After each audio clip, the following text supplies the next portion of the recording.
Nicholas Darvas, अगर आप Google search करते हो तो वहां पे आएगा he is a dancer. But मजे की बात यह है कि Nicolas Darvas was a dancer who made $2 million।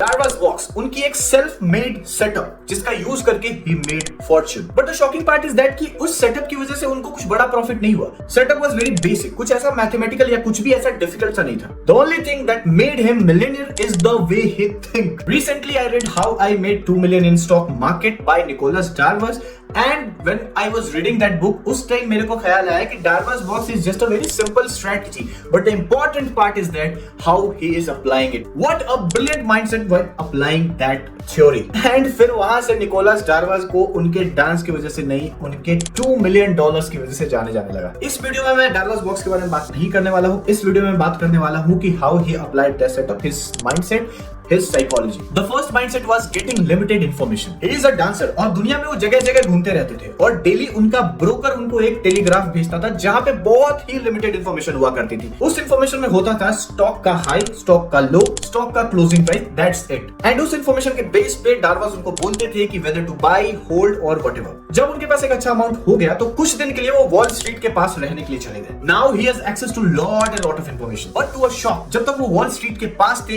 In that duration he lost and also he lost his mental state. वो स्टेबल नहीं थे और वो छोटे-छोटे प्रॉफिट तक नहीं बना पा रहे। He wrote in his book कि ऐसा लग रहा था कि वो ब्लाइंड हो चुके हैं, वो अपना सेटअप खुद भी अप्लाई नहीं कर पा रहे। The curse is too much information. जितना ज्यादा इंफॉर्मेशन उतना ही ज्यादा कंफ्यूजन, उतना ही ज्यादा कॉन्टामिनेटेड डिसीजन।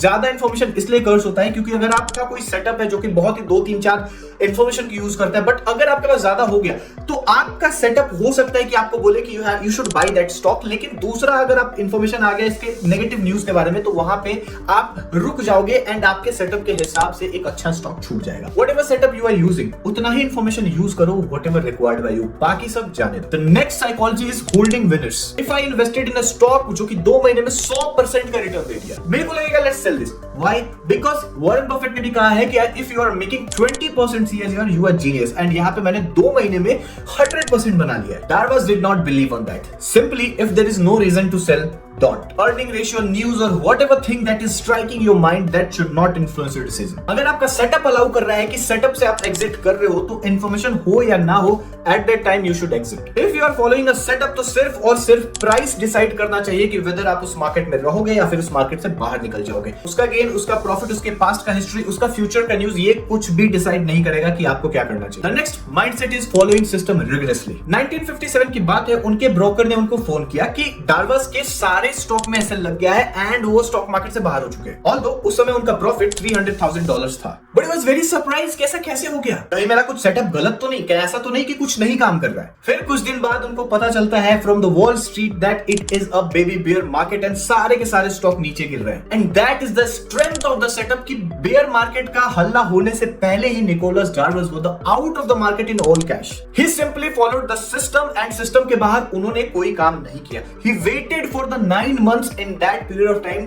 जब मार्केट खत्म हो गया, जब बियर मार्केट ओवर हो गया, उसके बाद उनका डार्वस बॉक्स वापस से सेटअप देना चालू किया, then only he invested। That's why a dancer made $2 million। The next point is always keeping SL। Nicolas Darvas को एक स्लिपिंग ट्रेडर भी कहा जाता है। वो इसलिए क्योंकि हमेशा वो देश दुनिया में घूमते रहते थे एंड कभी भी अपने पोजीशन पे बिना एसएल लगाए नहीं छोड़ा उन्होंने। वो डार्वस बॉक्स के हिसाब से एसएल लगाते थे and whenever that box breaks and दूसरा बॉक्स बनाता था, फिर से वो अपने एसएल को ट्रेल कर लेते थे and he continues this process. इससे यही होता था कि बड़ा फॉल से पहले ही वो कैश में स्टॉक मार्केट से बाहर हो जाते थे एंड दैट्स व्हाई उनका लॉस जो होता था बहुत छोटा होता था and profits are very big. Darvas was not the best, in fact वो मीडियोकर भी नहीं था। उनका सेटअप बहुत ही जेनरिक सा था। अगर आप अभी इंटरनेट पे सर्च करोगे डार्वस बॉक्स के बारे में, आपको बहुत तरीके की खामियां दिखेंगी। आपको लगेगा कि ऐसे सेटअप से इतना बड़ा पैसा कैसे बन सकता है। Well, that was not about his setup. That was only about his mindset कि किस तरीके से उन्होंने इस सेटअप को एनालाइज किया एंड किस तरीके से अप्लाई किया। मैं मानता हूं कि इसमें एक बड़ा सक्सेस का रेट ये भी था क्योंकि वो स्टॉक मार्केट से ज्यादा टाइम दूर रहते थे।